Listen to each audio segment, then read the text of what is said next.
Today's goal, the learner will understand how to write and use complex numbers. So we're going to be focusing on complex numbers, operations with complex numbers, complex conjugates and division, and complex solutions of quadratic equations, and why the zeros of polynomials are complex numbers.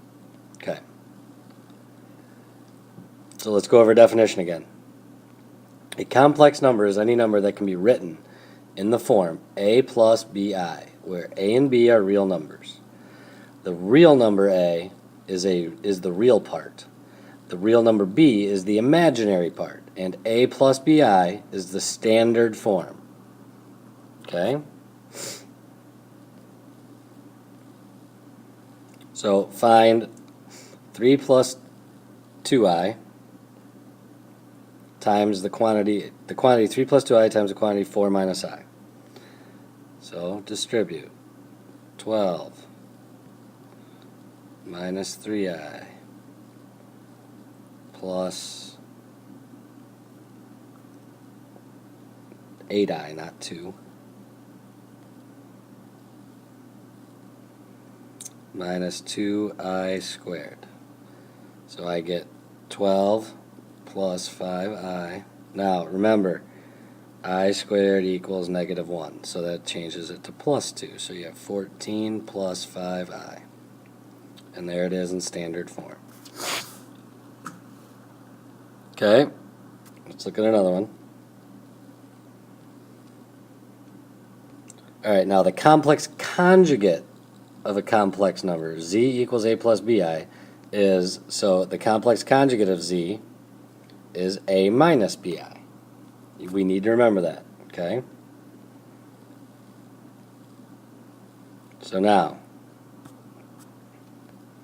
for a quadratic equation, ax squared plus bx plus c, where equals 0, where a, b, and c are real numbers, if b squared minus 4ac is greater than 0, that means there's two distinct real solutions.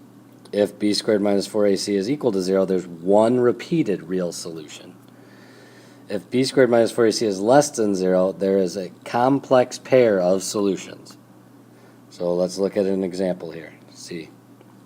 Alright, so if I just calculated b squared minus 4ac, I'd have 1 minus 4 times 1 times 2. That'd be 1 minus 8, negative 7. So that means there's two complex solutions. Okay? So watch. X equals negative b plus or minus the square root b squared minus 4ac. We just calculated that over here. Okay? All over 2 divided by a. So you get x equals negative 1 plus or minus I times the square root of 7 over 2. When you take the square root of a negative, it's imaginary, so you bring out the I. So this would be x equals negative 1/2 plus I times the square root of 7 divided by 2.